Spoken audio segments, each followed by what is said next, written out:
Welcome back to the free AI course for beginners in 2025. In episode 1, we explored what AI is and why it matters.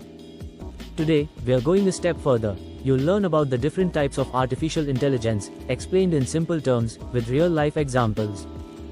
By the end of this video, you'll understand the difference between weak AI, strong AI, and even super AI. Ready? Let's dive in. Why are AI types significant? AI isn't one size fits all. There are levels and categories of AI, and understanding them helps you know what current AI tools can do, what they can't do yet, and where the future of AI is headed. Let's break AI down in two ways: by capability, how intelligent it is; by functionality, what it can actually do. Types of AI by capability are: 1. Narrow AI or weak AI. This is the AI we use every day. It performs one task really well, but that's all. Examples: ChatGPT answering your questions, Google Translate converting languages, Netflix suggesting shows, Siri and Alexa. It doesn't think like a human, it just follows patterns from data. 2. General AI or strong AI. This AI would think and reason like a human, in any situation. It could solve a math problem, learn a new language, cook a recipe, hold a deep conversation. But here's the truth, this AI doesn't exist yet.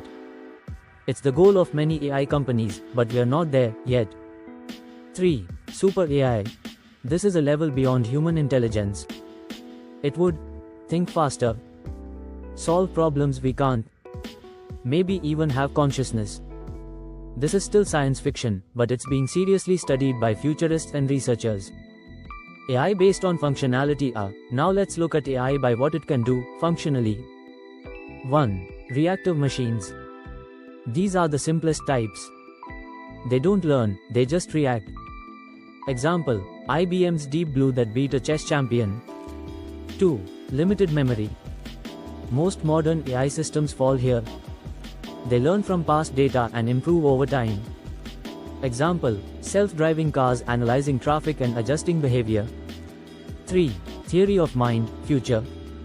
This would be AI that understands emotions, beliefs, and intentions. Imagine an AI therapist who understands how you feel. We're still working on it, not ready yet. 4. Self-aware AI or far future AI. This would be truly conscious machines. They'd have a sense of self. This is still just an idea, no machine has self-awareness today. So to sum up, narrow AI is what we use today. General AI is the next big leap. Super AI is far beyond us, but not impossible. By knowing these types, you'll understand the limits and possibilities of AI in real life. Got questions? Drop them in the comments. Like this video if you learned something new. And don't forget to subscribe, because in episode 3, we're showing you real AI tools you can use for free, starting today. See you in the next one, and keep learning smart with AI.